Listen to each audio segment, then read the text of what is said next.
vaikai! Čiagi žvaigždelė, tikrai.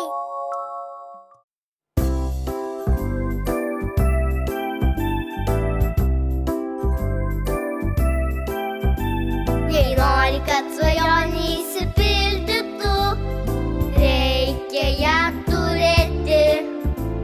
Jei nori, kad svajonė išsipildytų, reikia ją mylėti. Jei nori, kad svajonė išsipildytų, reikia padirbėti.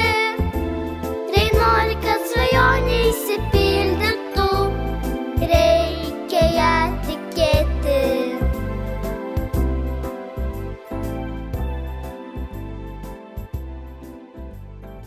Sveiki, vaikai! Aš esu Žvaigždelė ir vėl svečiuojuosi pas jus. Šiandien norėčiau jūsų paklausti, kas yra meilės kibirkštėlės? Nežinau. Kaudvydatės. Galima susėsti. Meilės kibirkštėlės gelbėja gėlytes. Meilės kibirkštėlės gyvena žvaigždėse. Meilės kibirkštėlė yra meilė. tą žmogų, kurį tu myli, tu jam visada padedi, kaip tarkim sesė, jisai auga, tu jam padedi viskuo, tu stengiasi, kad jam būtų viskas kuo geriau, kad jam būtų kuo geresnė vaikystė, kad tu jam padėtum. Meilės kibirkštėlės yra, kai žmogus labai myli kažką, kai jam labai kažkas patinka. Aš manau, kad meilės kibirkštėlės gali būti širdyje arba galvoje.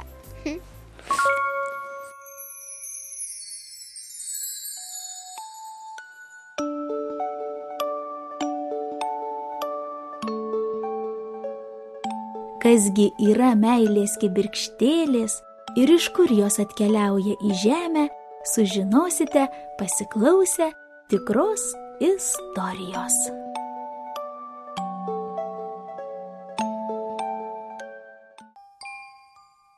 Tai atsitiko labai seniai. O gal neseniai, gal vakar, gal šiandien ryte, kažkur aukštai, na taip aukštai, kad pakėlus galvą nesimato, gyveno nesuskaičiuojama daugybė meilės kibirkštėlių. Joms buvo linksma ir smagu. Jos žaidė, gaudė viena kitą, o retkarčiais stebėjo žemę ir klausėsi, ką jos gyventojai kalba. Labai norėčiau turėti sesę. Kad ir sesės neturiu, bet vis tiek smagu turėti brolį. Aš turiu sesę, kuri man leidžia miegoti, kurios negirdžiu, bet dieną labai rėkia ir daug valgo. Aš norėčiau turėti sesę. Aš turiu sesutę 6 metų. Labai didžiuojasi, labai maža, faina, plepi, isteriška. Aišku, mes su ją labai pykstamės, bet man patinka jinai. Klausinėja, nebūtų dalykų, aišku, jinai dar maža auga, bet vis tiek aš ją myliu. Kartą viena meilės kibirkštėlė tarė: Man atėjo metas keliauti į žemę. Nenusiminkite, sesės, gal žemėj dar pasimatysime. Iki pasimatymo, sesutės. Ir meilės kibirkštėlė su džiaugsmu pradėjo leistis į žemę. Žemė vis artėjo, jau liko visai nedaug, tik keli žingsneliai, kai staiga kibirkštėlę apgaubė tamsa. Tamsoje knibždėjo piktos, gyvybę ir džiaugsmą naikinančios mintys. Tarsi tirštas rūkas, tamsa bandė sutrukdyti kibirkštėlei pasiekti žemę. Kibirkštėlė sustojo. O tuo metu žemėje lijo lietus. Šaligatviu ėjo moteris ir verkė. Nuo praeivių ji dengėsi skėčiu, kad niekas nematytų jos ašarų. Ji lankėsi pas gydytoją, norėjo sužinoti, ar turės vaikelį. Įdėmiai ją apžiūrėjęs gydytojas atsakė, kad dar nežinia, didelė nežinia, ar vaikutis ateis pas ją, ir liepė tik nesijaudinti, sunkiai nieko nekelti ir daug ilsėtis. Išėjusi iš gydytojo kabineto, Moteris negalėjo sulaikyti ašarų. Ji ėjo lėtai, lietaus lašai krito ant skėčio, pro šalį važiavo mašinos, o ji mintyse kartojo: prašau, vaikeli, ateik pas mane. Meilės kibirkštėlė jautė, kad žemėje kažkas jos labai laukia ir jau iš anksto ją myli. Todėl ji neišsigando tamsos ir drąsiai žengė pirmyn.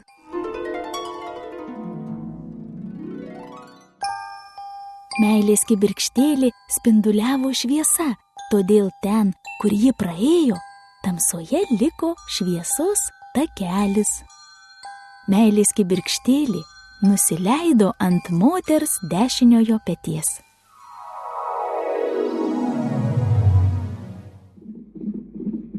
Mama, neverk. Moteris iš karto suprato, kad tai jos vaiko balsas. Jai buvo keista, labai keista, bet ji tikrai žinojo, jog tai jos vaikas ją ramina. Gerai, neverksiu, nusišluostė ji ašaras, o iš tikrųjų jai dar labiau norėjosi verkti, tik dabar jau iš džiaugsmo. Ji nusišypsojo ir vėl pakartojo: gerai, vaikeli, daugiau nebeverksiu. Sunkūs pilki lietaus debesys nuplaukė į tolį. Žydrynėje vėl šypsojosi saulė. Moteris nuėjo į artimiausią maisto prekių parduotuvę ir nusipirko šokoladinį sūrelį. Tai buvo pirma saldi dovanėlė savo mažyliui.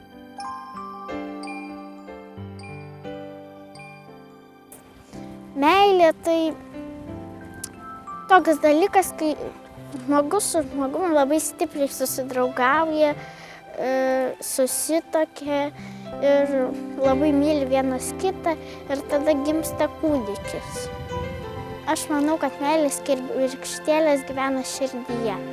Meilės kibirkštėlės tai yra, kai gimsta kažkas tokio, kurio tu labai trokšti ir iškart jį pamilsti. Žvaigždelė.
Žvaigždelė.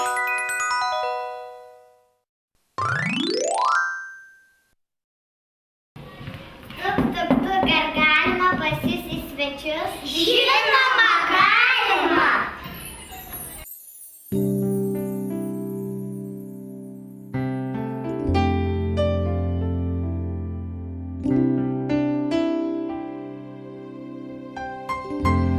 Šiandien apsilankiau Vilniaus gimdymo namuose ir pakalbinau šių namų direktorę Korneliją Mačiulienę. Įdomu sužinoti, kaip vaikutis maitinasi mamytės pilvukyje. Gimdoje vaikutis gauna maistą per mamytės placentą, o vaikutis yra surištas su placenta virkštele. Ir per virkštelę atiteka visos maisto medžiagos, tos, kurios yra reikalingos vystytis vaisiui ir kad jisai galėtų gimti kuo sveikesnis. Ir ką mama suvalgo, tą gauna ir vaikas per placentą ir virkštelę. Echoskopijoje jūs matote, kur yra placentos tvirtinimasis prie gimdos sienelės ir paskui per virkštelę vaikutis gauna maitinimą.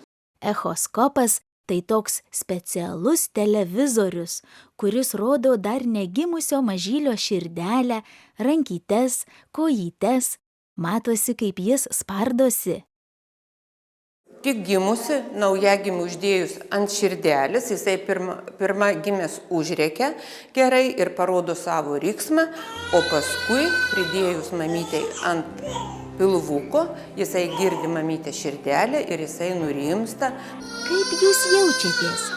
Paklausiau mamytės, kuri tik prieš 1 valandą pagimdė dukrytę. Ji atsakė, kad yra labai laiminga. O kaip jaučiasi tėtis? Reikia patirti, nes tai toks čia jau antras vaikas, bet tas įspūdis vis tiek yra vienodas. Toks tiesiog, nežinau kaip pasakyti, ir kartu ir tokia yra euforija, kartu ir toks išgastis, nes ir tos baimės nemažai, nes žmonai skauda, pergyveni ir po to vis tiek ateina tas džiaugsmas iš tikrųjų, kai vaikas gimsta.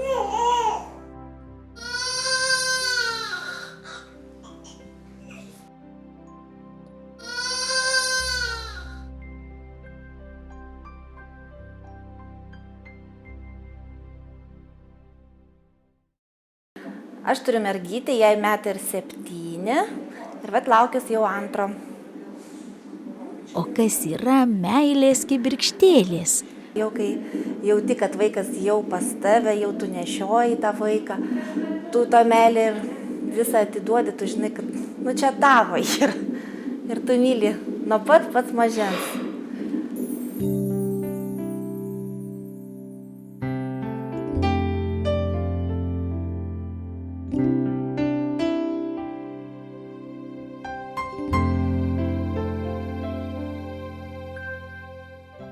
Buvo atėję dailės mokyklos mokiniai ir mes su jais kalbėjomės ir derinomės, ką jie norėtų parodyti mažiesiems, tik gimusiems vaikučiams. Tai jie sakė, kad būtinai jie turi matyti zuikutį, antytę, medžius. Vieni sakė, kad jie būtinai turi pamatyti iš karto palmes, kadangi tai yra labai įdomu, o kiti sakė, kad būtinai beždžionę. Tai mes paklausėm, kad Lietuvoje nėra to, o jie aiškino, kad ir indėnus reikia pamatyti, nes kuo anksčiau pamatysi, tuo būsi tvirtesnis, turėsi iš ko pavyzdį imti. Žodžiu, taip. Ir čia Vilniaus dailės mokyklos mokiniai taip įsivaizdavo, ką jie nori perteikti savo mažiesiems draugams. Norėčiau palinkėti, kad mes visi gimtumėm sveiki ir kad augtumėme sveiki. Kuo didesnė šeima ir kuo daugiau jūs turėsite brolių ir seserų, tuo jūs būsite laimingesni, tuo turėsite daugiau su kuo dalintis ir žinosite, ką tai reiškia gimimo stebuklas ir ką tai reiškia naujo šeimos nario atėjimas į šį pasaulį. Dėkoju Vilniaus gimdymo namų direktoriai Kornelijai Mačiulieniai už svetingumą ir šiltus palinkėjimus. Žvaigždelė.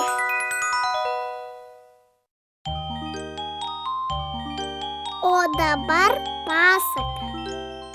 Labadiena, smagu, kad vėl užsukote į teatriuką. Mano vardas Žilvinas. Aš esu Dalia. Mano vardas Arturas. Šiandien mes jums paseksime pasaką, kurią parašė Sam McBratney. Ji vadinasi Jūs visi man brangiausi.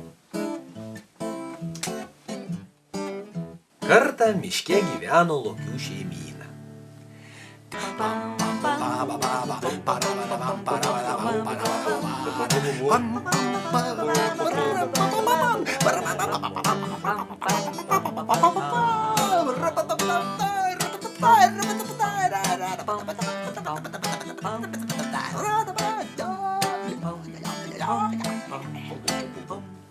Tėtis lokys Mama meška, Ir 3 lokiukai. Vyresnėlis lokiukas sesutė meškutė, ir jaunėlis lokiukas. suguldę mažylius miegoti ir šiltai juos apklostę, tėveliai kaskart pasakydavo: Jūs Patys mieliausi lokiukai šiame pasaulyje. O vieną vakarą, kai mama meška juos paguldė miegelio ir vėl pasakė: Jūs patys mieliausi lokiukai visame pasaulyje, mažyliai susidomėjo. Bet iš kur tu žinai? Paklausė jie mamos. Iš kur tu žinai, kad mes patys mieliausi lokiukai visame pasaulyje? Tai jūsų tėtis man pasakė, paaiškino mama meška. Išvydo tėtis jūs tą vakarą, kai gimėt ir pasakė. Aš gerai prisimenu jo žodžius. Tokių mielų lokiukų aš dar nesu matęs. Tokių mielų lokiukų dar niekas pasaulyje nėra matęs. Tai buvo malonus atsakymas. Visi 3 lokiukai prisiglaudė vienas prie kito ir patenkinti užmigo. Bet vieną dieną vyresnėlis ėmė ir pagalvojo: O gal tie kiti 2 lokiukai geresni už mane? Jie su baltais lopeliais, o aš ne. Gal mamai tie lopeliai labiau patinka? Ir mažoji meškutė susirūpino. O gal tėvelis mano broliukus myli labiau negu mane? Juk jie berniukai, o aš mergaitė. Galiausiai ir jaunėlis lokiukas išsigando. Juk aš pats mažiausias, o nie 2 už mane didesni. Ir vieną vakarą visi 3 lokiukai paklausė paties tėčio: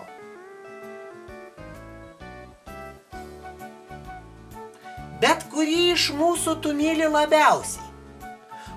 Kuris iš mūsų 3 tau mieliausias? Argi galim mes visi būti tau patys geriausi? Žinoma galit, atsakė tėtis. Aš girdėjau, kaip jūsų mama tai sakė. Kai ji tave pamatė, ir tėtis lokys paėmė savo vyresnėlį ant rankų ir jį pamilavo. Ji pasakė: Tai pats mieliausias pirmagimis lokiukas šiame pasaulyje. Niekas tokio neturi. Net jeigu ir be lopelių? Lopeliai čia išvis nieko dėti, atsakė tėtis ir paguldė vyresnėlį. O kai mama pamatė tave, tėtis paėmė ant rankų meškutę. Ji pasakė: Tai pats mieliausias vaikelis pasaulyje, niekas tokio neturi. Net jeigu aš ne berniukas? Berniukas ar mergaitė, nėra jokio skirtumo, paaiškino tėtis ir dukrytę pakilnojo aukštyn. O kai mama pamatė tave, tėtis lokys paėmė ant rankų jaunėlį ir pasupavo. Ji pasakė: Tai pats mieliausias mažylis pasaulyje, niekas tokio neturi. Net jeigu aš pats mažiausias? Nesvarbu, didelis ar mažas, jūs visi mums patys brangiausi. Mes visus jūs vienodai mylim. Patys mieliausi ir brangiausi pasaulyje lokiukai laimingi užmigo, nes tėčio atsakymas jiems buvo labai malonus.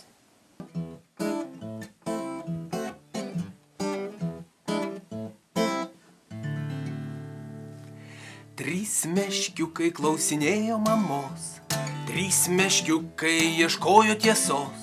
Kuris iš mūsų tau mieliausias, kurį iš mūsų tu myli labiausiai? Mama, tu mums atsakyk. Mama, tu mums atsakyk. Mama meška nusišypsojo, mama meška vaikus pakilnojo. Visi jūs esat mums brangiausi, visi jūs esat patys mylimiausi. Pasaulyje daugiau tokių nėra. Pasaulyje daugiau tokių nėra. Pam, pam, pam, pam, pam, pam, pam, pam, pam. Trys meškiukai ieškojo tiesos. Tėčio klausė to paties kaip ir mamos. Kuris iš mūsų tau mieliausias, kurį iš mūsų tu myli labiausiai? Tėti, tu mums atsakyk. Tėti, tu mums atsakyk. Tėtis lokys nusišypsojo, tėtis lokys vaikus pakilnojo. Visi jūs esat mums brangiausi, visi jūs esat mylimiausi. Pasaulyje daugiau tokių nėra. Pasaulyje daugiau tokių nėra. Pam, pam, pam, pam, pam, pam, pam, pam,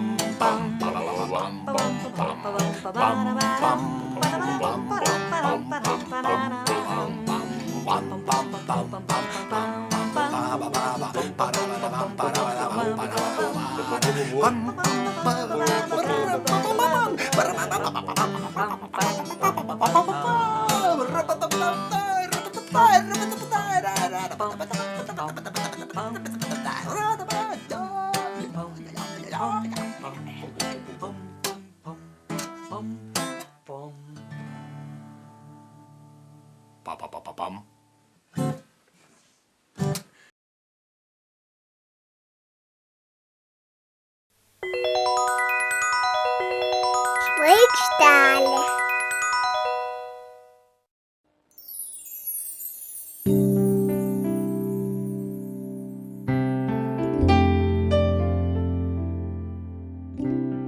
Mėly vaikai, tai jūs esate meilės kibirkštėlės. Žemės planetoje gyvena 7 milijardai žmonių. 7 milijardai meilės kibirkštėlių. Kiekvienas žmogus turi skirtingą pirštų pagalvėlių raštą. Kiekviena gyvybė yra unikali ir nepakartojama. Mokslininkai laboratorijose negali sukurti net mažiausios musytės. Gyvybė tai Dievo dovana. Saugok ir brangink ne tik savo, bet ir kitų gyvybę.